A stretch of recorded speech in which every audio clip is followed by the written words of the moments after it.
Hi, welcome everyone. I am Hadi Miskin from University of Isha. I am presenting this interactive lecture about human sexuality.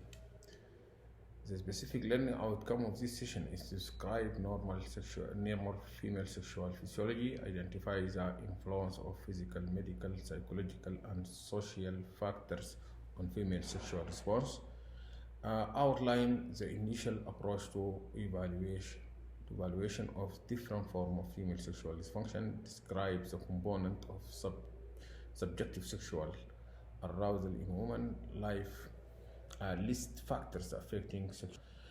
Besides that, to outline also primary treatment for sexual dysfunction, and finally identify when refer a patient with sexual disorders. Human sexual identity is very important, at least at the most basic levels. The experience of sexual begin with individuals' genotypes and phenotypes. From this basic biologic understandings, children develop a gender identity during early childhood. Eventually, each individual develops a sense of self and sexual being and sexual orientations. In evaluating sexual problems, it is useful to consider the mechanism of sexual response of women. Sexual function and dysfunction are perhaps the supreme examples of a necessary planning of mind and body. This interaction is crucial to the understanding of the assessment and management of sexual problems. There is a traditional model for this issue, a linear sequence of events. Start with desires, arousal, plateau of constant high arousals, big intensity arousals, and release, which is called orgasm. Passive repeated orgasm and then resolutions at the end. However, the sexual response cycle in women is complex, and events do not always occur in predictable sequences as they usually do in men. Sexual stimuli are integral to women's sexual response. The phases of women's desires and arousal overlap. Sometimes arousal and orgasm are not separate phenomena. Orgasm may not be necessary for satisfactions. Dysfunction may overlap desires and arousal disorders and orgasm, for examples. When we categorize sexual dysfunctions, it categorized to the six categories: hypoactive sexual desires, female sexual arousal disorders, female orgasmic disorder, and dyspareunia, vaginismus, and non-coital pain disorder as well. Physiology of the female sexual response shows that the component of female sexual response are mediated by increased activity of the autonomic nervous systems and include tachycardia, skin flushings, and vaginal applications. Several neurotransmitters have been linked to the sexual response cycles like norepinephrine, dopamine, oxytocin, and serotonin via 5-hydroxytryptamines. This is very important in order to understand this complex issue. You have to be aware of physiological of female response. There is a component of subjective sexual arousal in women. This includes mental sexual excitement proportional to how exciting. Vulval communications, direct awareness is very important. Pleasure from stimulating the engorging vagina, vaginal conjunctions. The woman's direct awareness is highly pleasure from stimulating congested anterior vaginal walls. Increased and modified lubrications, vaginal non-vascular smooth muscle relaxation, and other somatic changes. Blood pressure levels, heart rate, muscle tones, respiratory rate, and temperature. In some situations, there is sexual dysfunction, and this sexual dysfunction has been defined as disorders, sexual disorders, is made more complex because what is considered disorders varies with time and culture.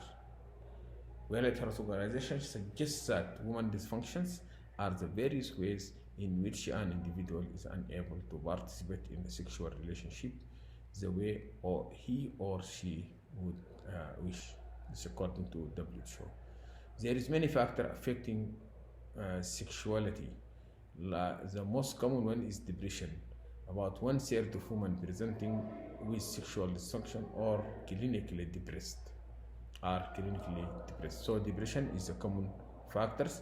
Also, drugs among individuals in whom depression has already been diagnosed, the type and progress of ongoing therapy and prescribed medication. Also, this should be noted. Also, there is medications commonly affecting sexual response, and in this list we find example of this medication like codeine containing analgesics, alcohol, especially the chronic abusers, medroxyprogesterones in high dose, especially some beta blocker used for hypertension or migraines, anticonvulsant drugs taken for epilepsy. Also, it can affect oral contraceptives, selective estrogen receptors modulators such as relaxofenes, tamoxifenes, and phytoestrogens. This commonly affected the sexual response in both male and female. There is also some medical conditions commonly affected the sexual response, such as loss of adrenal androgens productions and or loss of estrogens. Same times, bilateral salpingo-ovariectomy also it can affect this one, and chemotherapy induced menopause also is one of these commonly presented conditions. Okay. Chemotherapy induced menopause, one of these, gonadotropin releasing hormone induced menopausals, premature ovarian failure, oral estrogen therapy may cause androgen insufficiency. Oral contraceptive may cause androgen insufficiency also.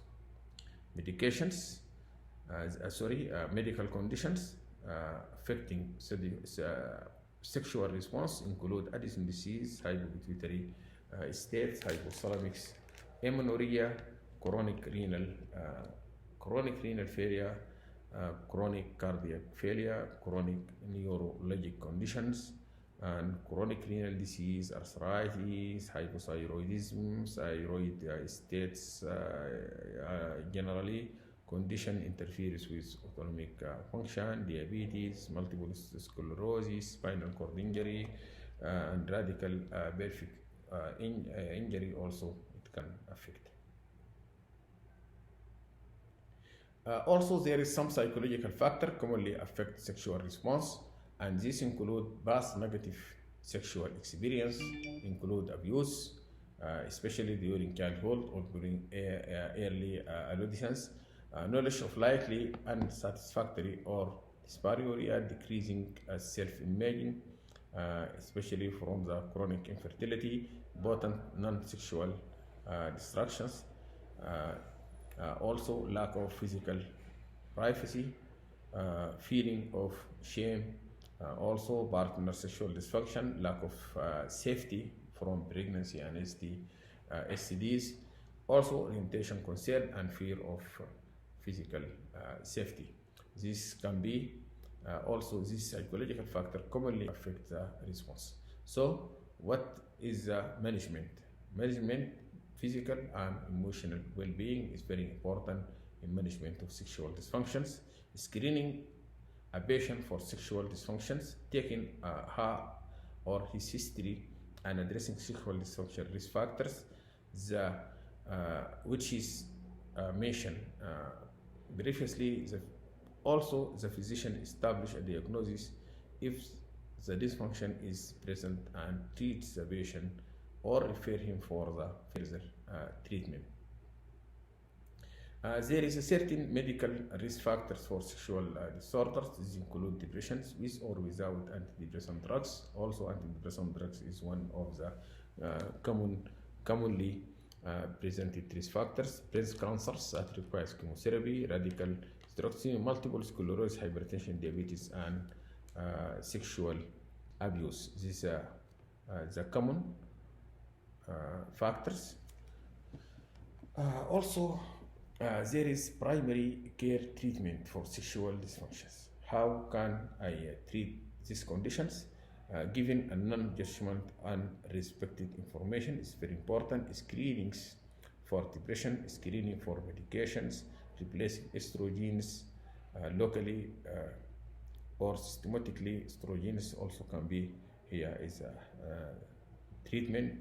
Replacing testosterone for women are currently who are developed treating hypoprolactinemia, hypothyroidism, or so on, possibly using vasodilator drugs and applying the mode of woman response desired.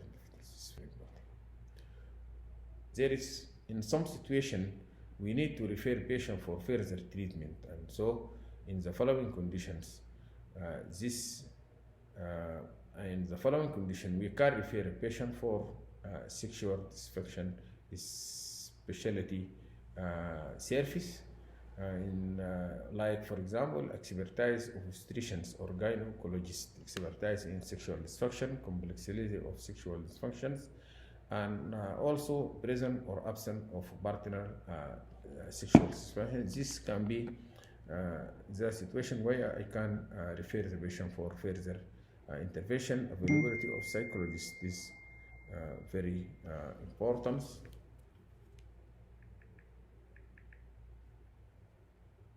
It's very important to also to show motivation of patient and partners to undergo more details. Physicians, psychologists, also sex therapists and abuse counselors is very important. Relation counselors, supporting groups is very important in this regard. We can conclude that sexual dysfunction is commonly affected couples in the community, everywhere in the world, and we can treat the patient and we can manage the patient according to the risk factor available and according to the condition presented. Any further question, further explanation, you are highly welcome. For more or further material, you can go back to this reference, Beckman and Links, Obstetrics and Gynecologist, 5th editions. And thank you for listening and welcome at any time. Thank you very much.